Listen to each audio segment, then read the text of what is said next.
be aware of what exactly happening, what is making you react the way, and let go of the things that you can no longer control. If you cannot control the people around you, because we will never be able to do that, cannot control the people around you, you cannot control what happened in the past, just let those things go.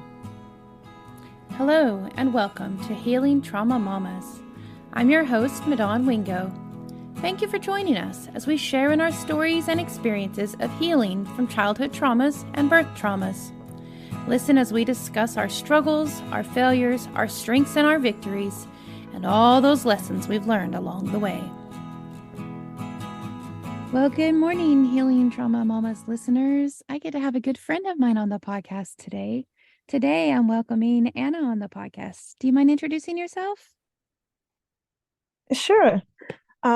So I'm Anna. I live in Odessa, Texas, and I've been here for around 7-8 years. I'm originally from Juarez, Mexico, and I have a little 18-month-old, and I'm a doula and a lactation counselor. So that's recent. I started that after my son was born, and that's pretty much everything about me. Yeah. Yeah.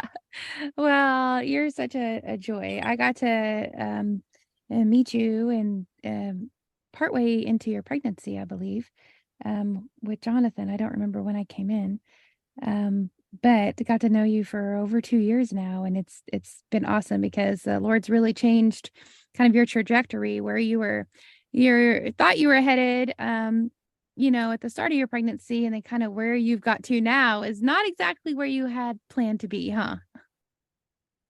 No, it is completely different. I was 100% into fitness and uh, completely different. And then I'm over here in the birth world. Yeah. It's a world that'll catch you, huh? Yes, I love it, but yes. Yeah. Well, so why don't we start at the beginning if you don't mind? Sure.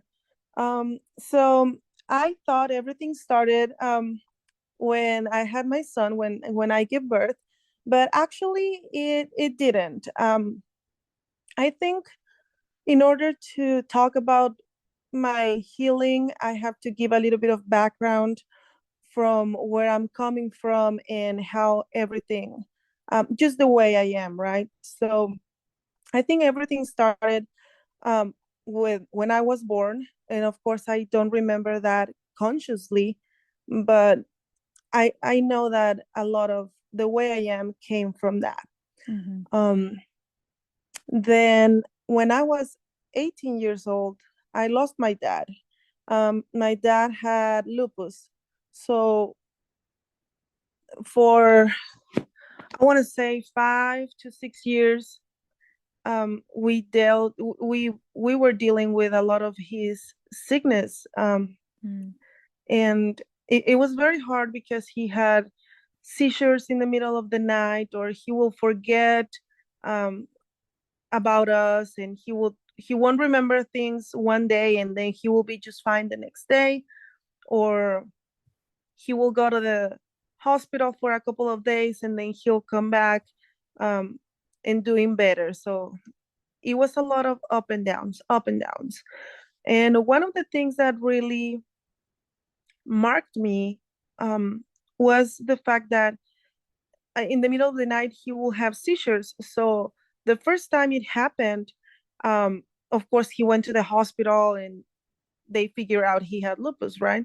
Mm-hmm. And later on, I would just go to bed and stay awake on, like, to hear my mom yell at me because I didn't want to fall asleep, and then nobody will be able to help my mom because my sister was a heavy sleeper back then. So my sister never woke up, but I was always like alert, waiting for my mom to yell at me. And so I feel like that was one of the things that started this type of alertness, or this sense of, oh my God, something's going to happen. And it Mm-hmm. didn't happen every night, but it happened for a couple months, it happened pretty often. So I was always kind of like waiting for it. Mm-hmm. And in 2018, he passed away. And what I did when he died was just like, okay, it's fine. I'm gonna be strong for my mom and my sister, and I decided I wasn't gonna cry. So I was always thinking like I need to be strong for this, and I understand people die, and it was just the way I thought it was best for me to process that, just to ignore it and accept that he died, and that's it. Um, so that's a long story short. That's what I did. Mm. Then later, a couple years later, I met this guy, and this is another big event in my life that I believe it just contribute to the trauma. Right? I met this guy. I thought he was the love of my life. We dated for years, and one day he just disappeared. I didn't see him again. It was just like it was so weird. Of course, later on I realized he had been seeing another girl, and then one day he was like, I'm done, which is not the way you do things, right? It's just not Mm-hmm. the way you do things, but that happened. So the sense of the feeling of abandonment at this point is just extra hard, because I felt the same way when my dad died, like, oh my God, he abandoned me or abandoned us, even if it wasn't his fault, right? And then this person just walks away from my life, and he was kind of like my protector, my kind of like took the role of a provider and stuff. He was my boyfriend, and we have plans to marry and blah blah blah. And that was another factor, like, okay. And it was the hardest thing, like that Mm-hmm. heartbreak was it definitely. But again, I put my big girl pants, and I was like, you know what, that's fine. You don't want to talk to me, I don't talk to you. And I closed that chapter. Like it hurt, but I was just like, that's fine. That's what you want, that's fine. And a little bit of pride, a lot of pridefulness there, but that's what I did. And then at this point, I'm a very just working. I graduated from college and working, and then I met my ex-husband, and we moved to Odessa. So that's the third big event in my life, my divorce. So he wasn't he wasn't a good person. We were young, we married for the wrong reasons, whatever happened. And then I had my divorce, and I was alone here in Odessa without any family members and stuff, right? So I have built so much um, trauma from these events that Mm-hmm. is just one abandonment after another one after another one. Even though they're so different, it's not like whose fault is this, and it's just the cause of an effect, right? And um, I don't, I when my son was born, that was kind of like the breakthrough, where everything started showing, like the problems that I have been carrying, the trauma that I've been carrying started showing, um, Mm-hmm. with Jonathan, my husband now, right? So we started having a lot of trouble, and it was not because, of course, it's a big change to have a baby, right, as a family, but it was not really that. My trauma was um, just showing at that point. And when I had my son, and the postpartum and the loss of identity, that's a whole different, like another thing. It was just starting to be too much. Yeah. So uh-huh. Do you feel like any of that came out in the pregnancy or was only in the postpartum? It was everything came out in postpartum. Mhm. Like my pregnancy was the most magical 9 months of my, well, 37 weeks of my I was life. gonna say. It was the most magical time for us. Like we just had an amazing time. It was just so sweet. Pregnancy was smooth. We had a great prenatal care. It was just amazing. But from one day to another one, phew, and the Mm, postpartum depression, the postpartum anxiety hit. So yes, definitely. When my son was born, my my trauma started just showing, mhm. and I always been, because of my dad and because everything that I just explained, I've been a very nervous person. Like if I was a dog, I for sure would be a chihuahua. Like I tend to um catastrophize. I don't even know if that's a word. um Worst case every scenario. Exactly, like every situation, I'm gonna go to the worst case scenario. Everything can go wrong. And when my son was born, everything was like, I'm not gonna sleep because I'm gonna watch him breathe all night.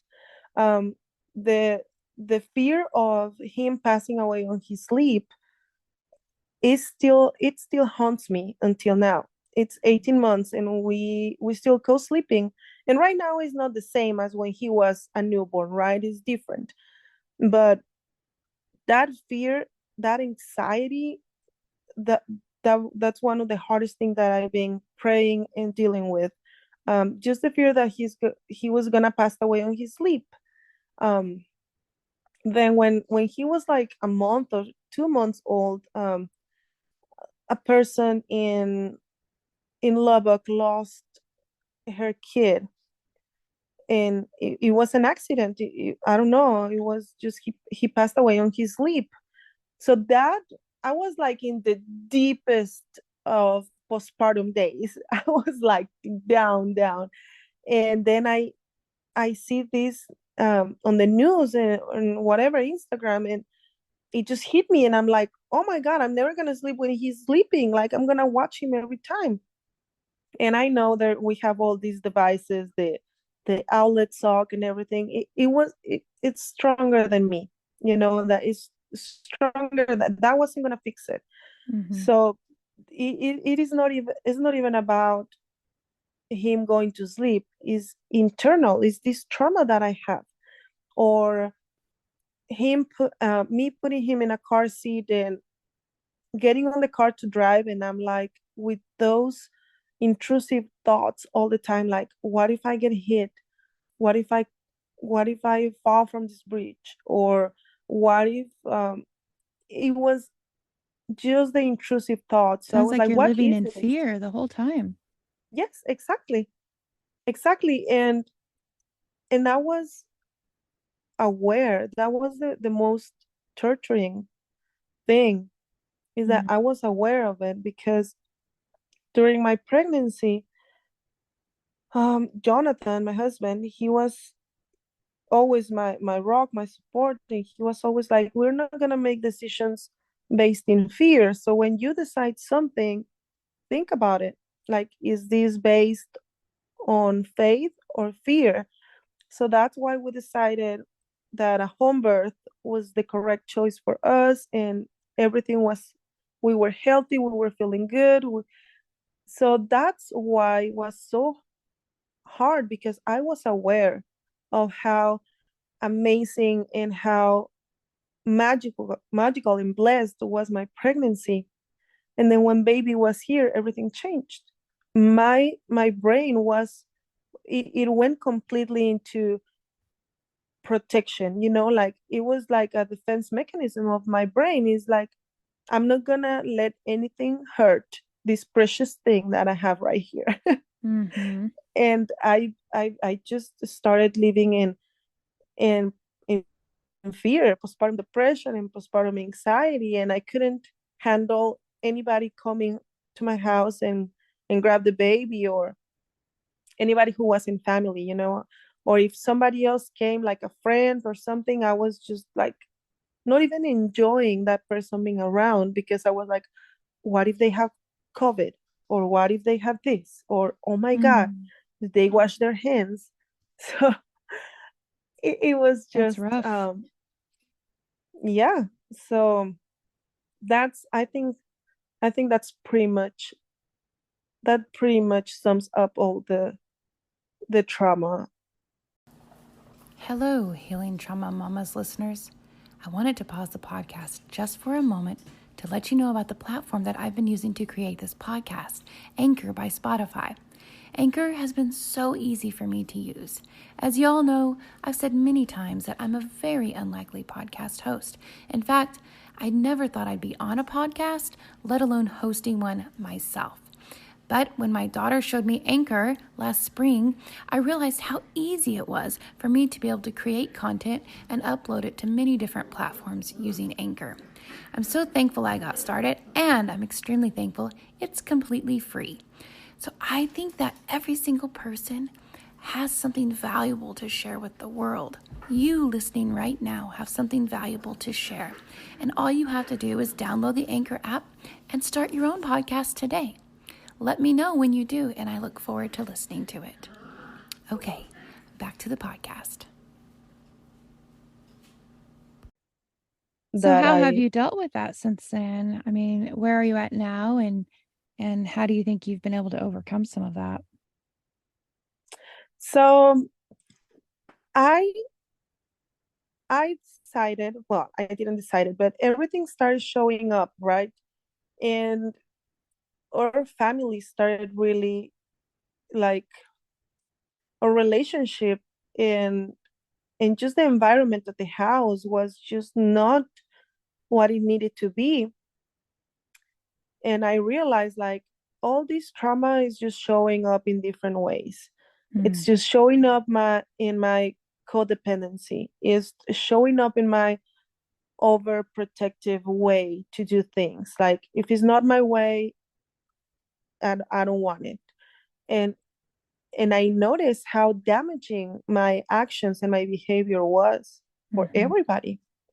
Because, like, your kids, like my son started noticing that, and I started noticing how he was very, um like, clingy, and just like not happy, not my little happy boy some days without any reason. So I know, like, he was probably feeling my anxiety. So I started making a um conscious decisions, like noticing what I was doing and if I could do it in a different way. Mhm. So the first step to do something about it is just being aware, and then see why I was reacting the way I was reacting. And now it's like I'm able to talk about it, like I'm talking to you about it right now. It's like Mhm. I'm able to identify what caused every reaction. Like, for example, um if somebody needed to take Jonathan somewhere, I'm always like, okay, is the car seat right? Did you make sure this? Did you make sure? Okay, the water, the snacks is like, and then before I ask those questions, now is like, everything's fine. Like, his dad and his grandma and whoever is taking care of him, they know exactly how to take care of a child. So Yeah. everything is fine. You don't have to be there 24/7. So it was a combination of normal transition into matrescence, and on top of that, postpartum anxiety, depression, and um my traumatic postpartum. It was just a combination. It was just like a tower. Like, I was just putting things on top of another thing. So that made it harder. And the only thing to overcome that is just to realize what things I needed to work on. So I just decided I'm going to work in this abandonment trauma, Mhm. and realizing how I'm reacting towards these actions. Or another clear example is like Jonathan coming back home a little bit later than what he said, it could be Mhm. like half an hour later or an hour later. And if he said he was coming around 5, if he wasn't here at 5, I'll be livid. So Mm. he will come home and I'll be like mad and just fighting because he didn't come home at 5. And the problem is not that he didn't arrive at 5. The problem was me just reacting the way I reacted. And the cause was because my previous trauma. So now I just like, I'm conscious about it. It's like, are you going to be mad? How are you going to react to that? Like, you don't have to be mad for everything. So yeah, it's just a lot of reading, a lot of realizing what causes your reaction and change it, because um I believe that you can definitely rewire your brain Mhm. in your and I forgot a Absolutely. very I forgot a very important event in my life.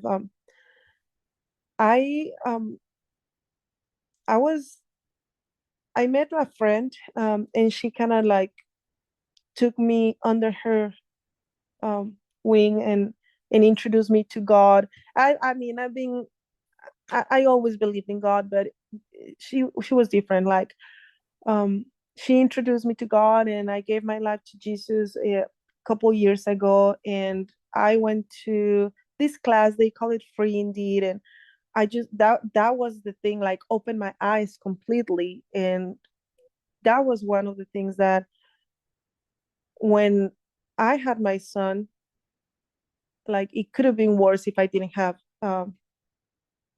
God in my life. Like Mhm.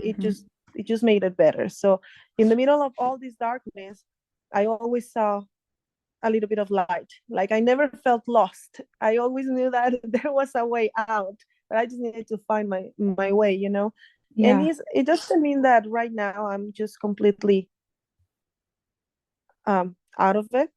It's just that now I have I always have God, and now I just ask for direction, and then he shows me. It's just like, okay, well, look over here or look over there, through a lot of prayer and through a lot of good friends that he has uh, put in my life, like the way I found you and my midwife, is so um yeah, that's where I am right now, just figuring things out, things getting better. I love that you pointed to that because a lot of times we're always looking for so many outside resources like podcasts or books or going to therapy, and which all those things can be great, right?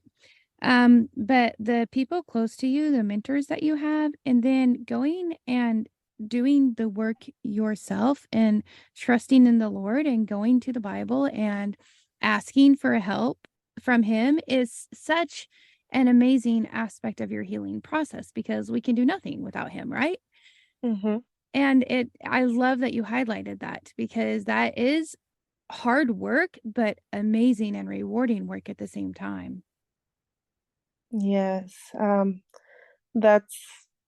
That's probably the first thing that helped me, because um this this is going to sound funny, but I was doing a 40-day fast, sugar fast, and during those I didn't finish because like halfway I started having like a lot of, I want to call it revelation, Mhm. because I was blaming everybody for my trouble, like, why can people do my way, or why can um just these be easier, blah blah blah. And then And then during that 40-day sugar fast, like God showed me like, oh no, sweetie, like you need just to look at yourself. Oh, yeah. and that opened my eyes. That was like one of the things that I was talking to my mother-in-law the other day. I was like, literally, I felt like a blindfold fell off my eyes, and Mm. I was like, oh, now I thank you. Now I see what I need to do and what's going on. So yes, definitely prayer and just looking the right way for help. It's one of the major healing aspects. Like without that, I wouldn't be able to keep going. Mm-hmm. Yeah, that's great. Is there any scriptures that were really important to you that you read that really helped you in your healing process, or was it just more that intimate relationship with the Lord and just going to him? Um, I don't think I have like just a specific um scripture right now in my head, Mhm. um because it was so much, like, and it's so hard to admit this, but when you're going through hard times, you lean so much in God, and then when you're going through happy times, it's just like it's harder to, because you don't need him, you feel like you don't need him a lot. So when I was in through this going through these hard times, it was just like a daily thing, like asking and reading. And I feel like scripture just hits different, how when you are like struggling. um but I just in my kitchen I keep this board that it was supposed to be for a dinner menu, but I Mhm. just write that is not happening. So I just wrote this one when I was going through that. Is Matthew 6 um 33, I think, is 6, seek first the kingdom of God and his righteousness, and all these things shall be added to you.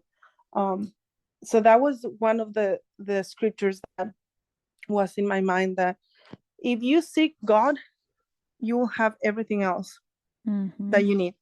Everything. You don't have to worry about what tomorrow is going to give, or what you're going to eat, what you're going to wear. Whether your son wakes up in the morning. Exactly. Mhm. And it is hard, but once you learn that the promises of God is just like, okay, you're able to live without fear. And as I mentioned, it's not that every day I wake up and it's like, oh, I'm free. No, it's a constant battle. It's a constant Mhm. work to remind myself and to keep myself in prayer, that that's that's what keeps me Yeah, that keeps us fearless. talking to him and staying in communication and keeping that, an intimate relationship is one where you're talking to each other all the time and wanting to know each other more. And that's what the Lord asks of us, that we have that intimate relationship with him. I was Mm-hmm. thinking when you were talking about, being in prayer and then him showing you, revealing those areas, like for you he was revealing some prideful things and maybe some selfish things that you were noticing, when before you wouldn't have noticed them at all. So that made me think of this scripture, which is Psalm 139, 23 through 24. It says, search me, O God, and know my heart, try me and know my thoughts, and see if there be any grievous way in me, and lead me in the way everlasting. Mm-hmm. That's exactly what you're talking about, that you were doing, that you were going to the Yes. Lord and just saying, hey, show me, reveal these things that I'm struggling with, reveal what is the root of these issues, so that I can open those, hand those things over to you, and be renewed and be able to heal from all this stuff that I've built up. Exactly. Mm. So yeah, that's exactly what happened. And for for other for other moms or other people who go to trauma, either if it's any type of trauma, the first thing is asking for help from God, or and to make those events so you can be aware of what happened, because that's the only way you're able to heal. um yeah, that's the only way. So be aware of what exactly happening, what is making you react the way, and let go of the things that you can no longer control. If you cannot control the people around you, because we will never be able to do that, Mm-hmm. cannot control the people around you, you cannot control what happened in the past, just let those things go. So Yeah, yeah, that's so definitely. important. Well, and Mhm. you've become a doula now, and you're working on becoming a lactation consultant, and you're doing work with women to be able to help them through these different aspects. Are you doing any special, like trauma informed or any type of mental aspect with your services that you provide? Yes, well, during our prenatal visits with my clients, um, you have to form this very close relationship with your clients in order to be able to support, right? And Mm-hmm. it's all up, like it depends on their needs. Sometimes some clients just want a little bit less support, like a little bit more superficial. Mm-hmm. And other clients are like, you know what, I went through this. I went through a traumatic C-section before, so this is what I'm trying to avoid. And because of everything that I've learned during training and then listening to your podcast, I see how, even though I haven't had a traumatic C-section, or um, I haven't been in a um, sexual abuse situation, um, I'm able to be like, okay, well, tell me and let's see how you will feel comfortable going with this, or what are your thoughts in this. So um, I always strive for my clients to tell me how can I support them. It's not Mm-hmm. what is my way to support you. I always tell my clients that they will figure out. They won't be able to tell me I need you to support me this way, but the way they talk and the way they express themselves, that is going to give me a lead in on how to support. Some clients don't even want to, um, maybe they're not ready. Some clients, they just don't want to be supported in that way. Mm-hmm. But yes, that is the thing that I like to do for my clients. Just be there and listen, and if I notice there's some type of trauma, is like, okay, so how do you want to go about this? How do you want me to support you about this? Mm-hmm. Mm-hmm. Yeah, it sounds like just that heartfelt, open communication with them is probably the absolute best thing that you can do for them. Yes, absolutely. It's been great, and it's been great to have an experience on um my son, like when he was born, and the things that I went through, and then see these clients going towards the same, not the same, but of course to childbirth, and being able to say, hey, um I understand. I understand exactly what you're going through, like having trouble breastfeeding, or the lack of sleep, just regular new motherhood things. It's Mm-hmm. like, it's been amazing to be like, hey, I know, this, I understand perfectly how you're feeling, what you're going through. Um, so that part of helping a mom in need, because I remember my postpartum, how much my mom didn't have the chance to be here the first month postpartum, and I just remember how I was like, I didn't have a doula, I didn't have a postpartum doula, I didn't have somebody like my mom, or like a best friend taking care of me. But when my clients are in that situation is like, I understand. Let me be here for you, and that's one of the things, like, as a doula, I enjoy the most, just because I didn't have that. It's just like, okay, I'm here. This is going to help. Yeah, for sure.